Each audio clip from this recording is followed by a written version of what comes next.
வணக்கங்க. இன்றைக்கி நம்ம சேனலில் மாங்காய் பச்சடி எப்படி பண்ணுறதுன்னு பார்க்கலாம். அதுக்கு நான் சட்டி வச்சுருக்கேன். மண் சட்டியில் எண்ணெய் ஊற்றிட்டேன், நல்லெண்ணெய் ஆட் பண்ணியிருக்கேன், பெருங்காயத்தூள் போட்டாச்சு. அதுக்கப்புறம் நல்லா பொரிஞ்சு வரட்டும் பெருங்காயம். அந்த நல்ல எண்ணெய் ஊற்றுங்க, நல்ல எண்ணெய் ஊற்றுங்க. கடலை எண்ணெய் யூஸ் பண்ணான்னா நல்லா இருக்காது, நல்ல எண்ணெய் யூஸ் பண்ணிங்கன்னா டேஸ்ட்டாக இருக்கும். இப்போ இந்த பெருங்காயம் பொரிஞ்ச உடனே நான் காரத்துக்கு தேவையான அளவு கொஞ்சம் வரமிளகா, கருவேப்பிலை எடுத்து வச்சுருக்கேன். கடுகு ஆட் பண்ணிக்கோங்க. எல்லாத்தையும் ஆட் பண்ணிவிட்டு நல்லா பொரிஞ்சு வந்த பிறகு நான் ஒரு முழு மாங்காயை எடுத்து நல்லா சின்ன சின்ன பீஸாக கட் பண்ணி வச்சுருக்கேன். அதையும் இதில் ஆட் பண்ணிடுறேன்.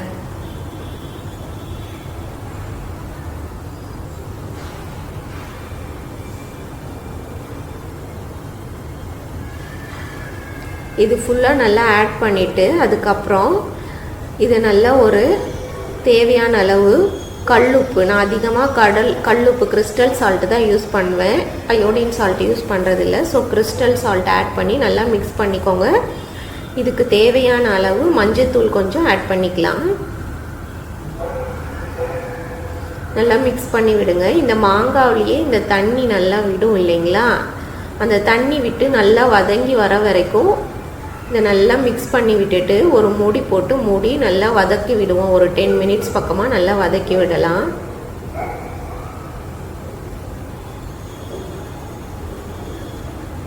இப்போ பாருங்கள், 10 மினிட்ஸ் நல்லா வதக்கி எடுத்துட்டேன். 5 to 10 மினிட்ஸ் அது எவ்வளோ சுருளை வதங்கி வந்துருச்சுன்னு. இப்போ இந்த மாங்காய் கொஞ்சம் வேகிறதுக்காக நான் கொஞ்சமாக தண்ணி ஆட் பண்ணிக்கிறேன்.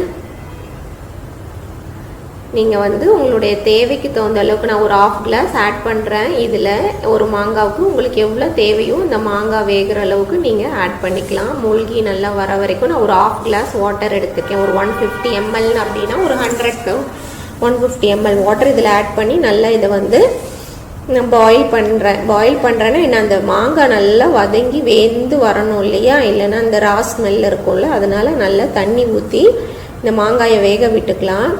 இதில் காரத்துக்கு நம்ம ஏற்கனவே வரமிளகாய் ஆட் பண்ணியிருக்கோம். இப்போ நான் அதில் மிளகாத்தூளும் கொஞ்சம் ஆட் பண்ணிக்கிறேன். உங்கள் காரத்துக்கு தகுந்த மாதிரி இந்த மிளகாத்தூள், ஏன்னா புளிப்பு காரம் நம்ம கடைசியாக வெல்லம் ஆட் பண்ண போகிறோம் இல்லைங்களா, இதெல்லாம் நல்லா வேணும் அப்படின்னா தூக்கலாக கொஞ்சம் காரம் கூடுதலாகவே ஆட் பண்ணிக்கோங்க. கலர் வேணும் அப்படின்னா காஷ்மீரி சில்லி பவுடர் ஆட் பண்ணிக்கோங்க.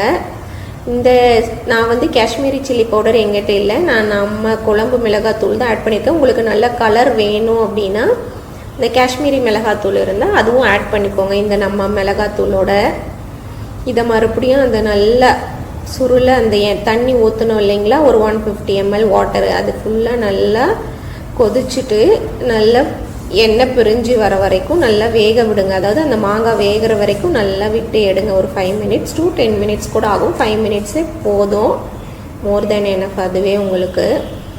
அதுக்கப்புறம் கொஞ்சம் நல்லா இந்த மாங்காவை மசிச்சு விட்டுட்டு இப்போ நம்ம வெல்லம் ஆட் பண்ணிக்க போகிறோம்.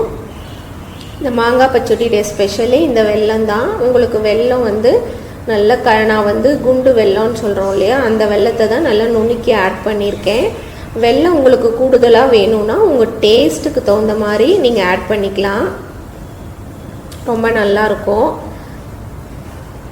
இந்த காரம், அந்த புளிப்பு, நம்ம ஆட் பண்ணுற இந்த வெல்லம் இதெல்லாம் சேர்ந்து தான் இந்த பச்சடிக்குரிய டேஸ்ட்டே கொடுக்கும். என்கிட்ட காஷ்மீரி மிளகாத்தூள் இல்லை, நான் உங்ககிட்ட சொன்னேன் இல்லையா, அதை ஆட் பண்ணிங்கன்னா நல்லா உங்களுக்கு அந்த கன்சிஸ்டன்சி நல்ல ஊறுகாய் மாதிரியே இருக்கும், மாங்காய் ஊறுகாய் மாதிரியே இருக்கும் இந்த பச்சடி.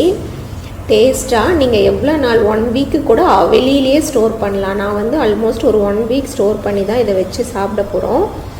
நல்லாயிருக்கும். இது தயிர் சாதத்துக்கெலாம் நீங்கள் தொட்டுக்கிட்டீங்க அப்படின்னா நல்ல ஒரு கெட்டி தயிராக சாதத்தில் போட்டு பிசைஞ்சு சாப்பிட்டீங்க இந்த மாங்காய் பச்சடி வச்சு அப்படின்னா இந்த சம்மருக்கு பயங்கர டேஸ்ட்டாக இருக்கும். இது ரொம்ப ஹெல்த்தியும் கூட, ஏன்னா இதில் அறுசுவைகள் சொல்கிறது மாதிரி இதில் அந்த புளிப்பு, காரம், இனிப்பு இல்லைங்களா, இது எல்லாமே இந்த அறுசுவையுடைய டேஸ்ட் இந்த மாங்காய் பச்சடியில் உங்களுக்கு கிடைக்கும். இந்த தயிர் சாதத்துக்கு வச்சு சாப்பிட்லாம். சம்டைம்ஸ் நல்ல நல்லெண்ணெய் சாதத்தில் விட்டு சுடு சாதத்தில் அதில் நீங்கள் இந்த மாங்காய் பச்சடியை போட்டு பிசைஞ்சு சாப்பிட்டீங்கன்னா பயங்கர டேஸ்ட்டாக இருக்கும். ட்ரை பண்ணி பாருங்கள், எப்படி இருக்குன்னு சொல்லுங்கள். நம்ம சுவையான மாங்காய் பச்சடி ரெடி. ட்ரை பண்ணி பார்த்துட்டு சொல்லுங்கள். தேங்க்யூ.